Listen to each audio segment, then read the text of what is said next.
Welcome to another Coffee with Developers. Today we actually don't have a normal Coffee with Developers where we interview one person, but we got three people who are actually going to cover one topic. And it's one topic that's actually kind of close to my heart. One of the biggest regrets I have in my career is that I worked on Mozilla and the Firefox project. We wanted to crack open the mobile market. We wanted to bring open source into that. We wanted to build a phone that was built on HTML5. And it was wonderful, it was exciting, and a complete and utter failure in terms of like trying to sell it and trying to make it happen. But a lot of innovation happened, and the impression that I got back then was that the mobile space is a very, very closed space. It's all about like IP, it's all about like one company doing things better than the others, one hardware maker doing things better than the others. So it's great to have a group that actually has put it as a goal to actually open that up more, and that group is Camara, which is a group of several people or several companies, and we got three of the people in here right now talking about their work that they're doing. So how about you introduce yourself before I actually pronounce your name wrong? So let's get started with Phillip. Who are you and what do you do?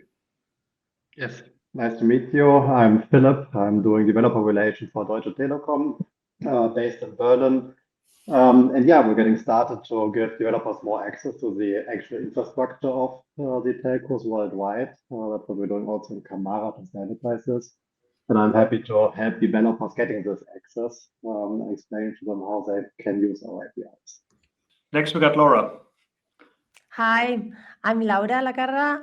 I'm based in Madrid. I'm head of developer relation in Telefónica Open Gateway. One of the main goals is that the people can use and have all the tools to use the network APIs that we are going to talk.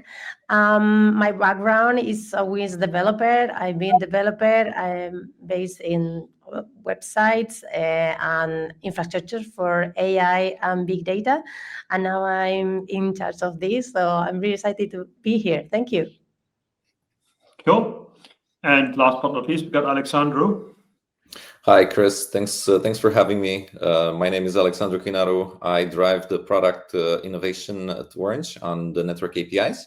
So what I usually do, I develop the product line. But in this product line, what is important is that the ideas actually come from internal, but also from external resources like the developer community. So that's why I'm involved with Phillip and Laura in this challenge of bringing the APIs closer to developers and getting some of their feedback, but also some of their the ideas that are quite excited.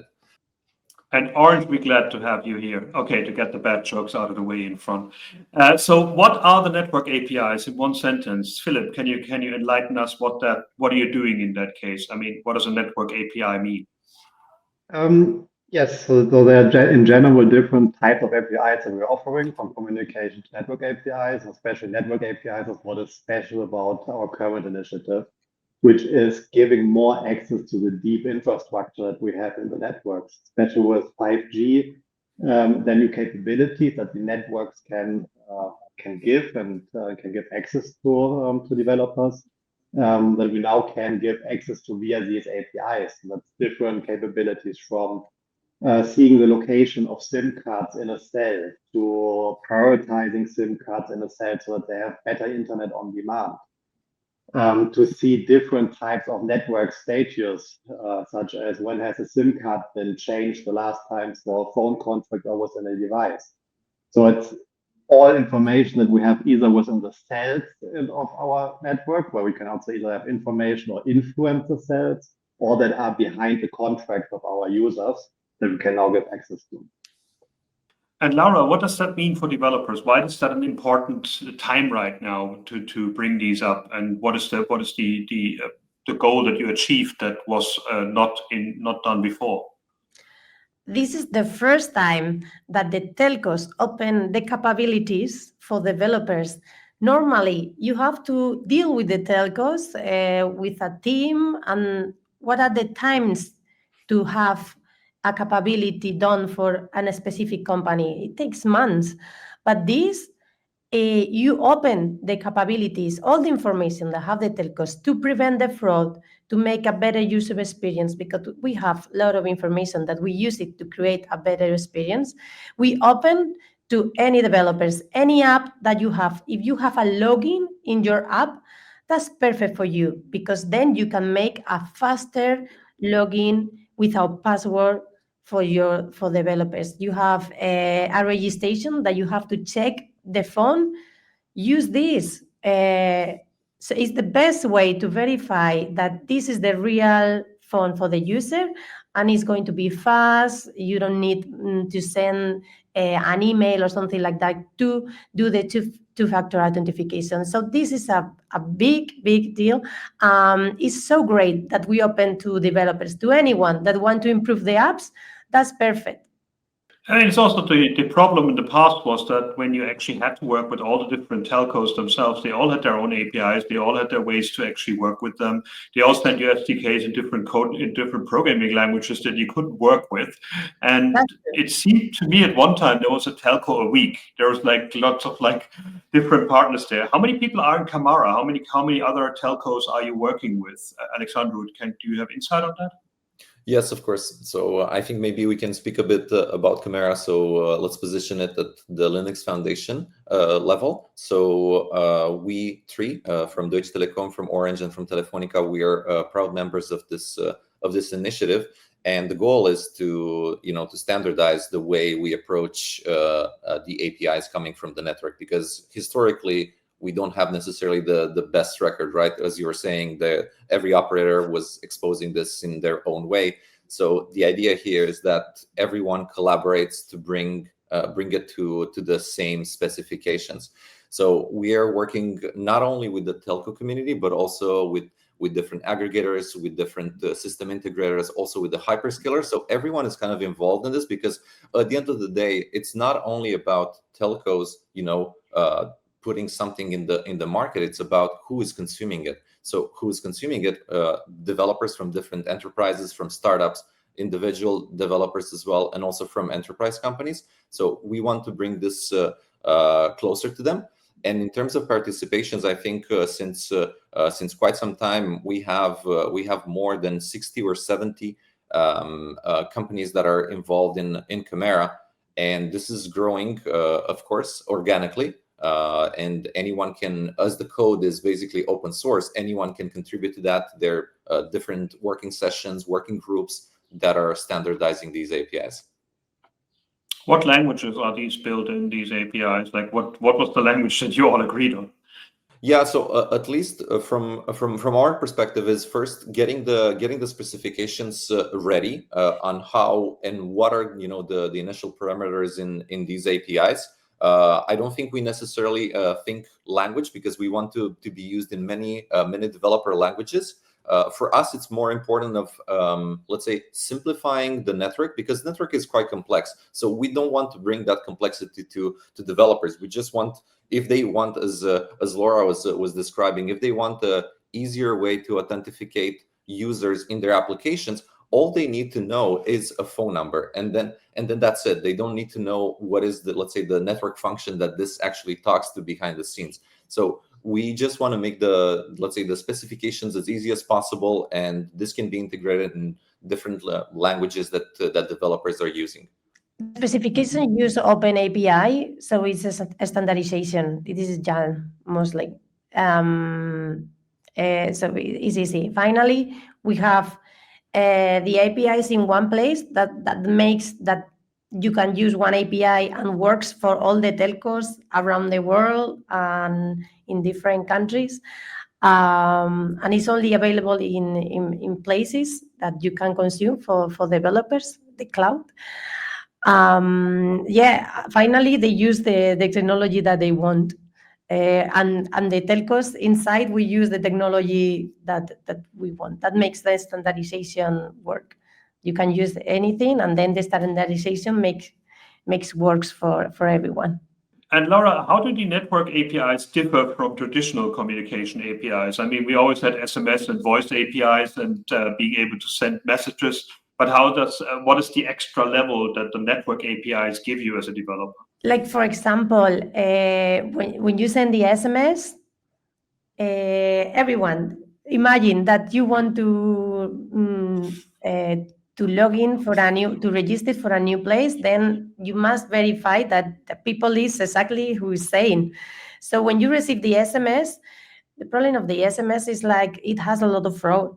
So now that you receive an SMS, it's like, oh, this is the bank who this is, there's something weird happening with the SMS, and sometimes you lose the SMS on people for it's not only SMS. When you receive an email or something like that to verify, to do the two-factor authentication, it's a way that it's easy to lose. Many people, like in some app, it's the 30% of people that they don't finish the process.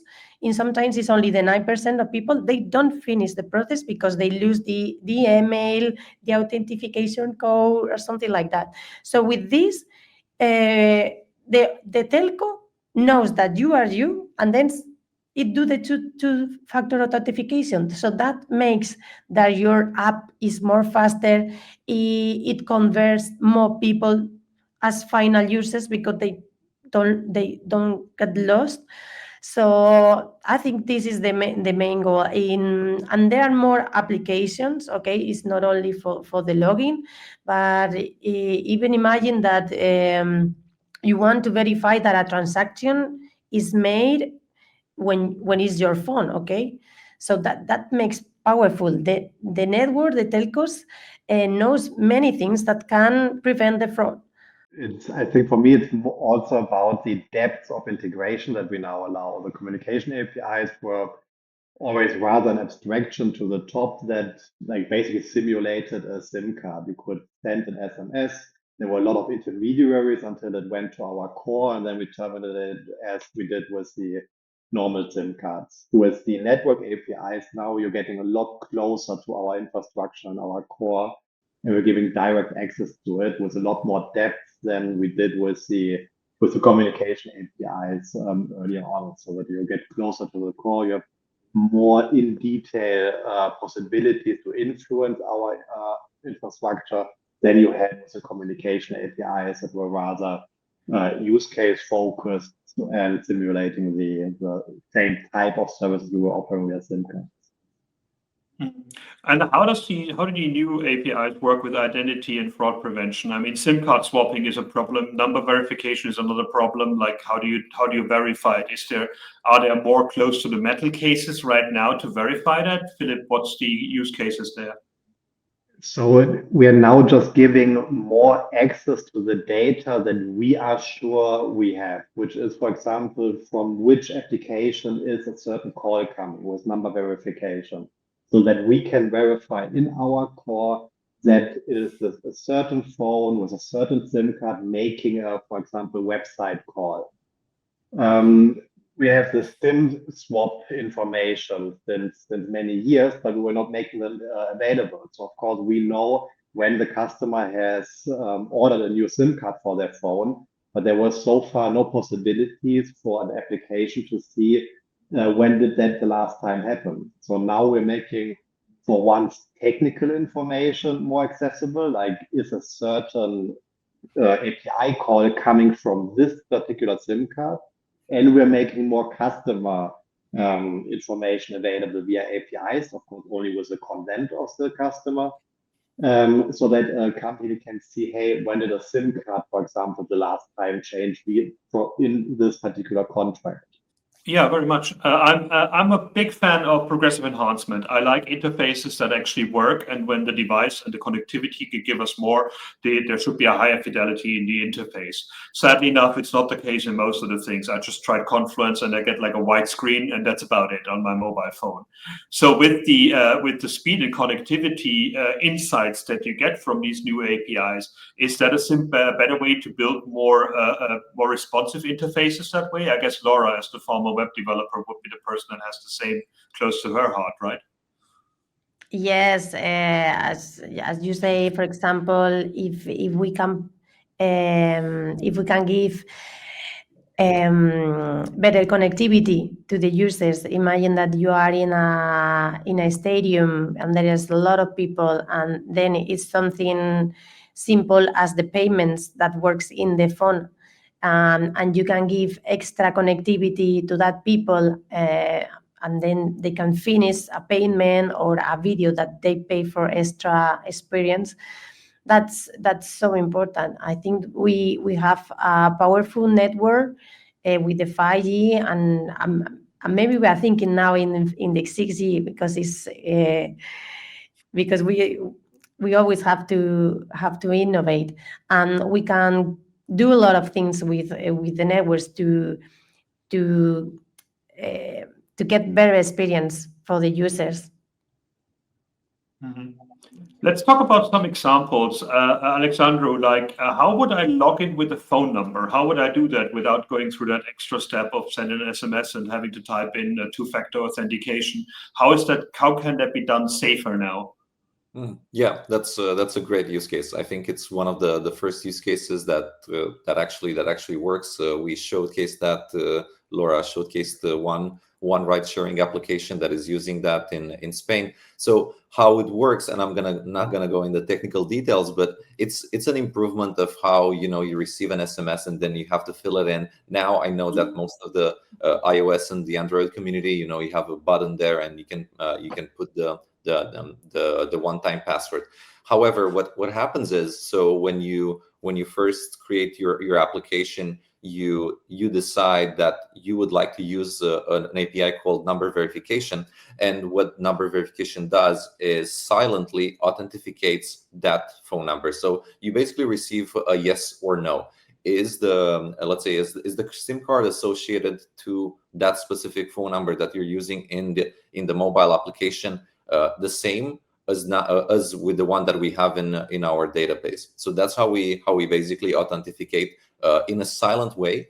And I think the end goal here is that we want to improve the customer experience, right? Because we are on our mobiles most of the time. I don't even know how much time we actually spend on our mobiles. So you create one application, you create another application, and you want this to be very fast. So this is how we as telcos can improve that, and how developers can integrate that in their, let's say, in the customer journey of their mobile application. I had an interesting spam mail the last few days. A lot of times when my phone said it logged in from there and there, and is this you? And the email it had was like the most unreadable thing I've ever seen. So they didn't even put the effort in to make it really, really hard to look like a phishing mail. But like, how can I use these kind of more insights that I have with these APIs to do more fraud protection? For example, if I want to bank transfers or like bank withdrawals, like how do I recognize from these systems that I'm actually at the place where the withdrawal is happening, rather than like somebody simulating a mobile or an ATM in my area? Philip, how can these systems prevent bank fraud? Yeah, that's a perfect example for where all of our APIs can work together. So the location API can see where your phone currently is. So you could, for example, check if somebody has takes a high sum on an ATM, whether the phone is actually next to the ATM or somewhere completely else. It's one factor that you can add. Of course, you could leave your phone at home and take money, but your bank might then still want to confirm somehow differently. But if your phone is next to the ATM, they can be sure that it is you or somebody stole your phone. Another thing would be if you have a bank transaction, you want to wire somebody money, the bank could check whether the SIM card has changed in your phone or to your contract recently. If within the last half an hour you ordered a new eSIM, activated it, and then activated it in the banking app, then the bank might want to say, hey, we are not now allowing you to transfer 20,000 euro. Whereas if everything looks normal, it's your normal SIM, no new SIMs, they can be sure that at least your SIM card has not been spoofed. Mm-hmm. So these are two examples of where banks could use these APIs to make sure that either you are at a location of a ATM transfer, or that at least no SIM spoofing event has happened with your SIM card in the last hour. I mean, where these things really come into play is then when it comes to first responders, that people that have to be firefighters, people that actually have to be on the spot for before. I remember back in the days when I lived in the UK, there was a special SMS gateway just for first responders, for police and fire brigades and these kind of things. Do you have like is that one of your customers there, that basically that the whole more access to the network stack gives us more speed and more reliability? Alexandru, do you have any examples where that is in play? I think that's a great use case, Chris. In fact, I think prioritize the traffic and the way we can improve the communication of our first responders, but not only just first responders, but also as Laura was describing just before. If you're an influencer and you want let's say traffic prioritization in a stadium, then we can also allow that. So I think even if we're talking about anti-fraud APIs and how we deal with the with these fraud situations, I think what gets us excited as well, and that's what we're working with Deutsche Telekom and Telefónica, is how we bring like new capabilities from the network through the APIs. Because what we want to do is we want to kind of create like a glue between applications and the connectivity, right? So in the use case that you are describing with the first responders, what we could do, and we're working hard to enable that. We have one API that is called Quality on Demand. So this kind of gives a different profile for that specific user, either to improve the connectivity, to prioritize traffic, to give it bandwidth, to give it low latency. So we're improving that. And I think this actually gets us really excited about opening the network, as Phillip was mentioning just before. These capabilities should be used in a standardized way by developers. Mm-hmm. Laura, what are the industries that are most interested in your work right now, and how do these APIs improve the end user experience and not just the developer experience? Do you have any success stories there? Sure. Especially, we have a lot of in vivo. This initiative is also in many countries, and Telefónica is also in Brazil. So Brazil is in the head of using the APIs because they want to prevent a lot of fraud. At this moment, most of the clients are banks, because they are aware of payments and they want to make sure that no clients have surprises, because when you have this surprise, then you leave the bank. So that's our most the use clients. And here in Spain, we have, for example, Cabify, that they use it for the registry, the onboarding of new users. For this app is so important to make sure that the number that you say is exactly the same number. So that's what they use it for the onboarding of the users. And we have more use cases related for this.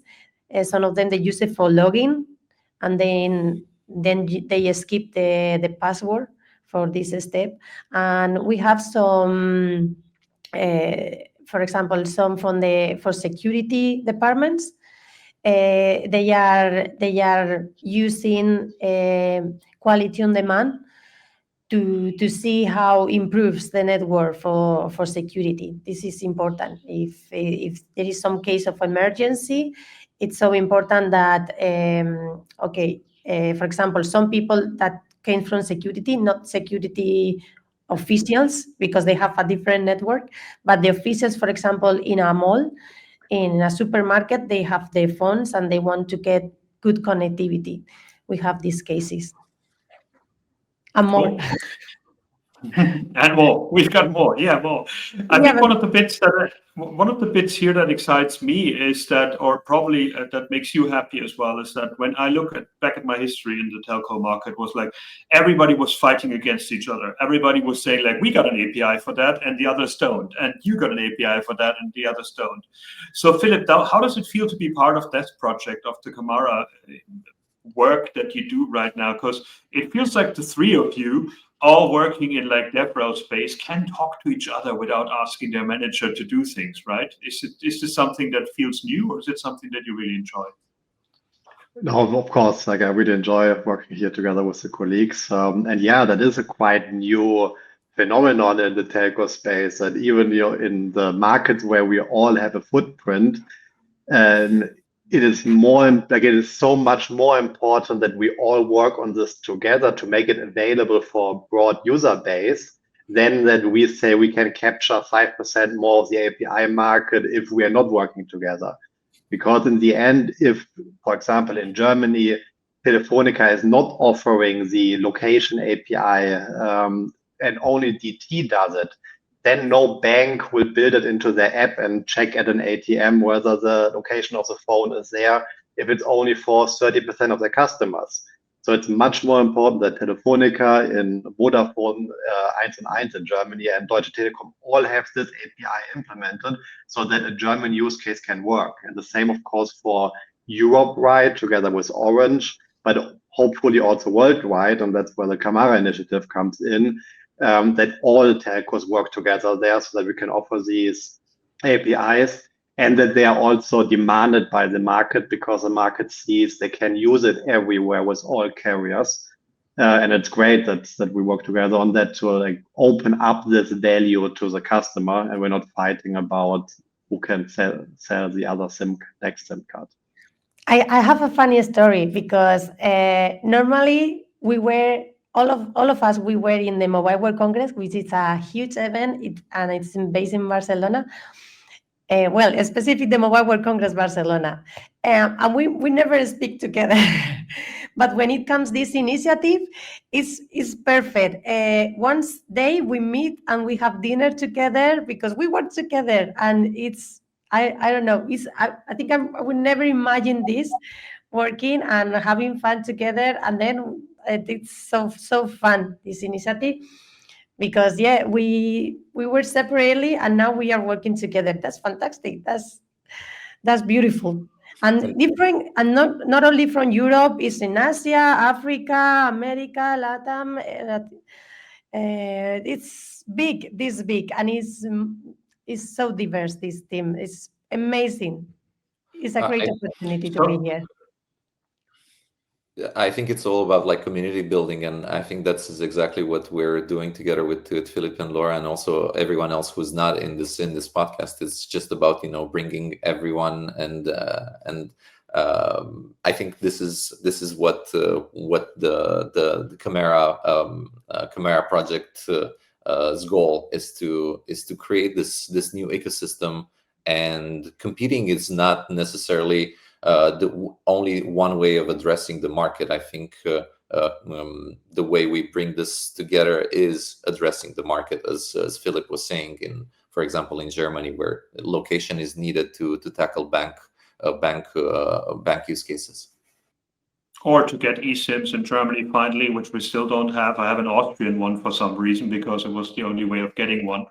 But yeah, how do you communicate in the team? Like, is it IRC, text messages, emails? Do you have a Slack channel? Do you use Discord? What's the channel that you use, Phillip? Where do you hang out with those two? I think we're mainly using email. We are meeting up in the different providers. For Deutsche Telekom, it's Teams. Not sure whether Orange and Telefónica use the same when they invite, but rather email. Yeah, we have because this is the Camara initiative. This is an open source initiative, and we are helped by the Linux Foundation. They are the ones that make us the meetings. They lead the meetings, so then it's one have his space to talk. And yeah, there is the technical committee, there is the audit committee, there are some committees, 5 in total. So it depends of the area that you are in this project, and everyone can join. Not only telcos can go from different perspectives and give their opinions. They join depending of this, and then yes, we use the email, of course. That's our way to communicate. But we have the contacts for all of us. We have easiest ways to contact. One more thing, because if someone say, "Oh, I want this for the telcos," telcos can help me. They can join to the Camara committee and then say, "Hey, I have this need." They will tell them what is the process to propose a new API. because this is only to fill a form. And then if two telcos are agreed to do it, then it's going to be a new project for Camara. That's good. Oh, that's good. So you got an open tracker to actually for people to say like fix this and standardize this, and then it gets. How's the prioritization going? Like when I worked on open source in Microsoft, for example, whatever came from the outside got on top of the list because it was not us coming up with ideas, but a real need from the market. Is the same happening there? How do you prioritize different work? Is that coming from your different telcos, or is it coming from the main group saying like, we have 50 different APIs across 3 telcos, we got to standardize that one? How do you find new use cases rather than coming from the outside? Is it just your backlog, what has been fixed for 20 years? Alexandru, how do you prioritize those things? I think everything is market driven. At the end of the day, it's all about what the market wants, right? So obviously we have so many ideas. Laura was saying that if we can convince the telcos, then we can initially have let's say an alpha API. But it's all about what it brings. Does it bring value? First of all, does it bring value? What are the use cases that we want to tackle, or the developers want to tackle? So in all the working groups, and I think Laura was talking about how the community is organized between different working groups. There's a prioritization to be made. We know because we're telcos, and we know standardization is a slow process. So we want to avoid that. So if we think, and also the community thinks that this is a market need that has to come in the first quarter of 2026, definitely that working group will prioritize that specific APIs, at least to release it as a beta, and then kind of build on it. Because with the Camara, and I don't think we touched on that, we have 2 releases. We have one in spring and one in autumn. So this is how we basically do the release of the APIs. Okay, cool. I mean, I'm just looking at it here. There's like 430 companies in the GSMA companies, hyperscalers, telcos, and aggregators. 61 APIs have already been released, and I think they won't have consistent APIs worldwide. How long has this been going on? Because 61 APIs across different companies. I mean, I didn't get a code standard across different 5 developers. That's quite impressive. 3 years, 61 APIs. I think that's a good mark. Alexandru, I mean, I remember when I was at Mobile World Congress back then, and I said the word open source. People put out their crosses and covered me in like garlic and things like that, and just basically said like, no, we're never going to touch that. So how does the open source approach, Camara, go down with like other telcos that never thought of it before? Like, how do you sell the idea of like opening up to other people that want to be part of this? Yeah, good question, and I think that's kind of the base why Camara exists, because it's all about scale, right? So how do we approach scale? If we each telco have its own approach, like an in-house way of developing things and then kind of releasing it in the market, then we cannot get the scale that we want. Because for some of the use cases that we're looking at Deutsche Telekom, Orange, and Telefónica, is also about making sure one, for example, ride-sharing application can use the same APIs, in multiple countries without having to rewrite code just because it's in France or in Germany or in Spain. So for us, it's about the scale and the international project. And I think Laura was saying that yes, adoption is it's progressive. It's a bit slow, but I think we're getting there as an ecosystem. And I think even at the country level, what we're trying to do is we're looking at what are the use cases, what are the customers, the first customers that want this, and we try to prioritize them when, for example, we have the same market needs. We are present, for example, with Telefónica in Spain. We're also present with Deutsche Telekom in Poland. So we try to see the market demand, and then kind of putting these things in production, because no one wants to use sandbox for a long time. I think they're just interested about like getting it there to the end users. So as a developer, how do I get started working with your open APIs? Like, how do I get it? Is it on the level of the telco on your developer platforms, or is there a centralized place to get started? Phillip, how can I start playing with this? Yeah, I think that's a great thing that you can immediately start playing with this by going for Deutsche Telekom, for example, to developer.telecom.com, create an account, and you immediately find the documentation for all of the APIs, see what APIs are available in the live network, and immediately start calling the APIs and using them. There are different hurdles for different APIs. The communication APIs are no problem. You can immediately send SMS, start voice calls, etc.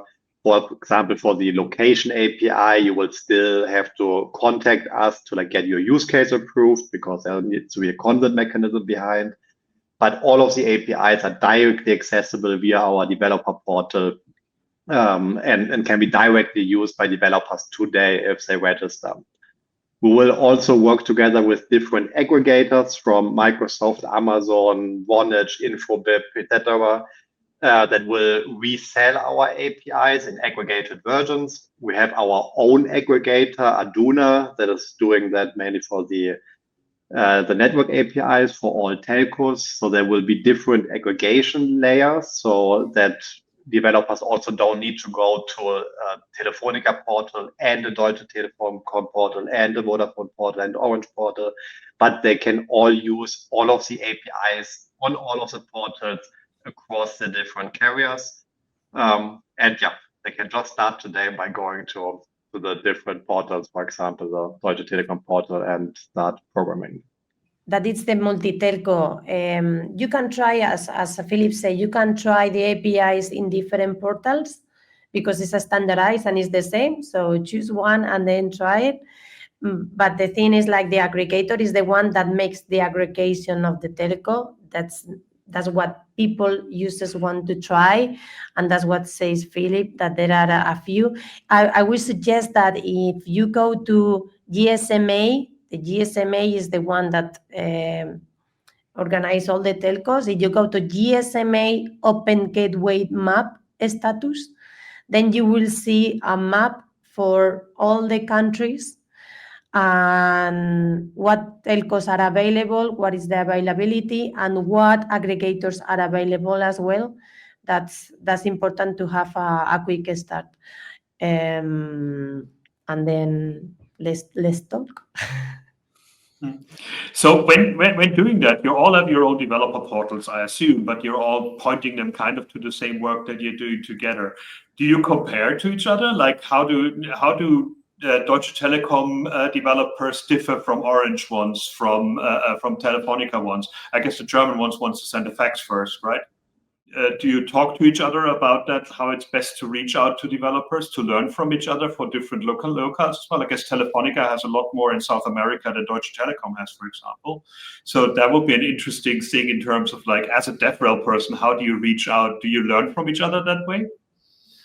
I think if I can take the question first, Chris, I think my favorite activity at the beginning of the week is actually checking their portals. Actually, I log into the developer portal of Telefónica and Deutsche Telekom because I want to know, first of all, has the developer experience improved? Because it's also a benchmark, because again, we're not competing. We just want to make sure that the experience that we propose to the developers is simplified. We have good documentation, we have good SDKs, we have good examples in different languages that the developers can just take and then put in their application just to see how it works. For example, is the sandbox improved? And also, what's probably the most important part is what API have they launched without knowing, right? So I think from us at Orange, it's all about checking, different portals and thinking about the fact that, hey, maybe there's an idea there out in other operators' platforms that we can take, and also we can improve our experience as well. I have a funny story because in our portal, to have access immediately, you have to access to everyone, so all the telcos and everything. And I was discussing to make accessible for everyone. That's what is right now. The people for competencies for Telefónica, we were asking, but if you do that, all the telcos will join the sandboxing, like, and that's good because then we learn each other, and this is a common initiative. It's good. But they were confused. It's like, why are you doing this? It's like, because this is different that we have ever done. We have to work together. They have to, and that's it. Finally, this what happened years ago, and finally I succeed, and that's why, because this is an initiative that all of us have to learn for the others, and we succeed if all of us succeed. So that's the main goal. Yeah, it's always still like, why do you give out your stuff for free? Why do you open source things? And you're like, because somebody else finds a bug I wouldn't find, because somebody else can write the Chinese documentation that I wouldn't be able to do, because there's so much coming back from giving out things. And a lot of people are not understanding that the benefit of, like, if you don't confuse developers, that all of the different telcos and all different providers have a different way of accessing it, then actually more people will use it, and that will mean in the markets where only you are available, there's a benefit from that one as well. So I think one of the biggest, like the network API, and also it's one of the APIs now, but generally mobile APIs and connectivity APIs are still just like black box that people has no idea about. Cloud used to be the same. We always like, oh my God, how hard it is to spin up a server, how hard it is to actually access an API or run some code on a machine that's not directly in front of me. Phillip, do you think that this is the goal of Camara in the future, that to make telco APIs as available and as like normal as cloud APIs out there?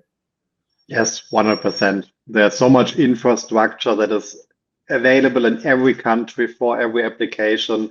And the only problem is that people, like companies, don't know about it. They don't know that they can access this infrastructure, they can access via these APIs, because it's something completely new. And this is what we are working on, to make it more accessible, but also like drive the awareness that this infrastructure exists and can be used. And this is also why we're working together on these developer portals, why we try to help each other, because it's not about us, Deutsche Telekom, having a little bit better portal than Orange or Telefónica, but it's all about driving the usage, driving the knowledge of the industry that they can use the APIs, and we will all profit from that, the customer and the telcos together, because just infrastructure is higher utilized and made available. And I mean, especially in the use cases that you covered in the beginning, like when it comes to logging in with a mobile phone number, logging in with a phone number, being identity, there's so many problems in that. Like, passwords are horrible, but they actually are still the thing that everybody uses. Passkeys are kind of weird because they're connected to a certain company or a certain hardware. So there's so many places that actually are solved in the mobile space that actually the desktop space or the web can benefit from as well. But there doesn't seem to be any interaction. And I think in the past it was because telco companies just basically boarded up and said, like, no, we're not gonna, it's all gonna be internal stuff only for the telecom identified developer. But you're actually making all of that much easier right now. What else do you think can the overall computing world learn from the mobile world that we haven't even thought of yet? Laura, do you have a use case that excites you that you can only do in the world that you work in, that you would have loved to have as a web developer when you were that before? I repeat it so much, but my favorite one is the onboarding or login. Yeah, login with a password. I was in a conference, and the big boss for the bank of the CTO of one bank say, password is going to disappear. And I was like, wow, that means that password is I mean, it's important, but you can do 2-factor authentication, 3-factor authentication, but finally we don't need the passwords. So I feel that this could help to the end of the passwords, for example. And then you can use another another factor authentication, like your face or something like that. But the password is going to end, because that's what that person say. I'm agree. I think this is the key for the end of the password, using your own identity of the network. That's so powerful. Maybe I can add to what Laura was saying. I think it's all about just bringing more than just connectivity, because I think as telecommunication operators, I work at Orange for like 10 years, and every time I stumble into someone, they ask me, "Oh, can I get a better SIM card with like better subscription and all of that?" So that's how we're probably seen by the general consumer market. But I think, as Laura was saying, we have all these capabilities that we want to bring to companies, and it's also about about the 4G and the 5G technologies. I think they're just way more powerful than just the connectivity that we provide as a telco. I was referring before as the glue. We kind of want to link the applications with the actual connectivity. So we don't want the application only to sit on top of this connectivity, but actually consume it. So I think this is kind of what we also want to do by enabling the Camara APIs. Okay, I got an API request or a feature request.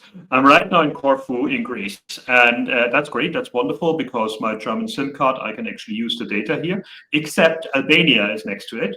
And in Albania, I cannot use my data because I'm actually roaming. And I don't actually see that when the mobile provider changes, when I'm driving my car and using the maps. So basically, I spent like 50 euros on data traffic for roaming that I didn't want to. So I want to have a roaming setting where I can block certain countries that are not part of the EU if I drive around. So if it's a Greek provider, pull data. If it's a non-Greek provider or a non-European provider, don't pull data. So we can turn off roaming, yes, on and off, but we cannot actually geofence it at the moment. So that would be an API that would be very useful for me right now. So I give you like 5 days, and then you release the thing, and I am going to get it on my Android, right? No, not necessarily. But that's just a feature request, which brings me to the last point, because we're almost out of time. How do I become part of this? What do you want people to do? How can I join Camara? And how can I experiment with the APIs? We already said like you could go to the developer portals that all of you provide, but like, do you want people to contribute to the repo, to the main documentation as well? What do you want from developers to actually help you in your effort to make the telco place more open? Let's start with Phillip, then Laura, then Alexandru. Yes, exactly what you just said. If you have a feature request for a new API, go to camara.org and publish your feature request there. Be part of the community, of the open source community, and drive where the APIs are going, what specifications you would like, and what features you would like. If you want to just use the APIs, go to our portals and start using the APIs, integrate them, test our documentation, tell us what's wrong with it, either on the documentation side or on our technical implementation of the APIs, where you can tell us directly, or go to back to Camara and say, hey, you don't think this is rightly specified and you would like a feature request there. So it's on both ends, on the higher level Camara and down to the code on our developer platforms. Cool. Laura? Yeah, I would say the same. There's so be cool to contribute to Camara, because it's a nice community. And try to the portals. It depends on the country that you are based, or depends on what telco do you have contact. So go to our portals, try it. And we can do a POC together in any. I'm talking generally. It depends. We can do a POC, and finally, I would say get some feedback. Give us some feedback. Tell us what's your feeling. What is useful. Tell us. We need to hear you and listen to you, and it's so important, because this is only for developers. Completely. Cool. Alexandru?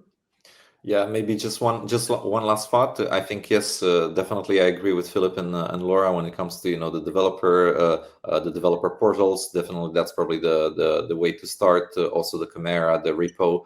But I also think that you can come meet us because we have been present in most of the developer conferences. I think the last time we were together, myself and Philip and Laura we were in Berlin. So. I think one of the coolest things that I heard is, I didn't know this existed. How can I use it? So I think also by meeting the developers and also meeting us, I think that's important. So definitely on our developer portals, we try to advertise where we will be physically, because it's important to create this link between us and the developer community. Excellent. And I get to see you all at WeAreDevelopers World Congress next year as well. Woohoo! Yes. That's so cool. Cool. Well, for Philip, it's easy. You can go there from Berlin, so that's going to be a no-brainer. Although sometimes it takes longer to go through the city than to come from the airport, but we'll see about that. Cool. So you are That was invited to the Camara cocktail. You are invited. excellent. Good stuff. Cool. So thank you very much. This was Coffee with Developers with Philip, Alexandru, and Laura, and talking about Camara and what they do to make the network much more open in the mobile space as it is on the web as well. Thanks very much, and I see you all soon at the Congress latest. And take a look at Camara, what they're doing, contribute, ask for APIs, and let's make this whole open thing better for the mobile space as well. See you soon. Bye-bye.